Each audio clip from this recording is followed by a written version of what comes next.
Part 1. Out of the night that covers me.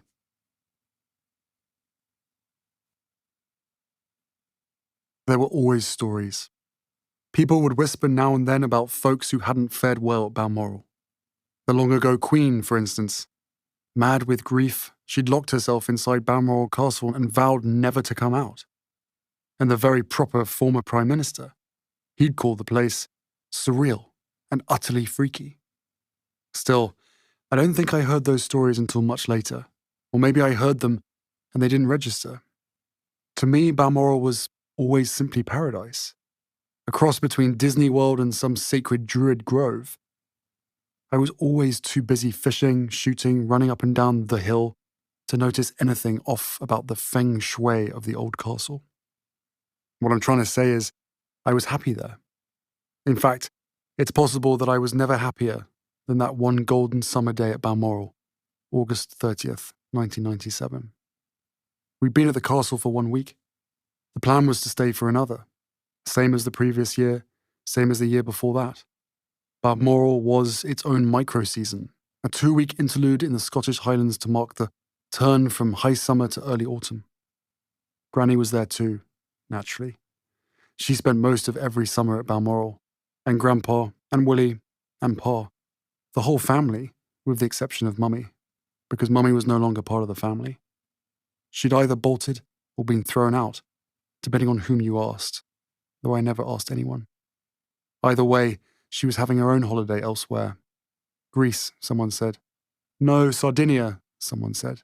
No, someone chimed in. Your mother's in Paris. Maybe it was Mummy herself who said that, when she phoned earlier that day for a chat. Alas, the memory lies, with a million others, on the other side of a high mental wall. Such a horrid, tantalizing feeling to know they're over there, just on the other side, mere inches away, but the wall is always too high, too thick, unscalable. Not unlike the turrets of Balmoral. Wherever Mummy was, I understood that she was with her new friend. That was the word everyone used. Not boyfriend, not lover, friend.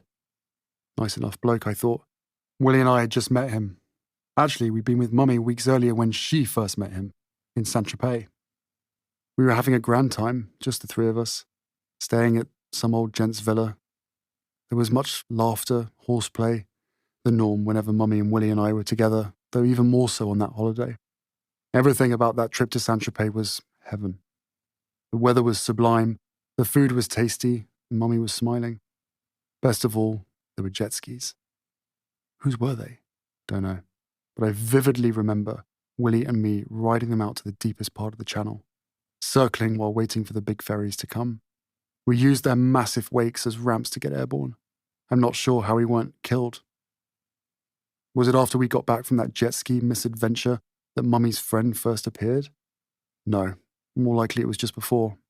Hello there, you must be Harry. Raven hair, leathery tan, bone-white smile. How are you today? My name is blah blah. He chatted us up, chatted Mummy up. Specifically Mummy. Pointedly Mummy. His eyes plumping into red hearts. He was cheeky, no doubt, but again, nice enough. He gave Mummy a present, diamond bracelet. She seemed to like it. She wore it a lot. Then he faded from my consciousness. As long as Mummy's happy, I told Willie, who said he felt the same.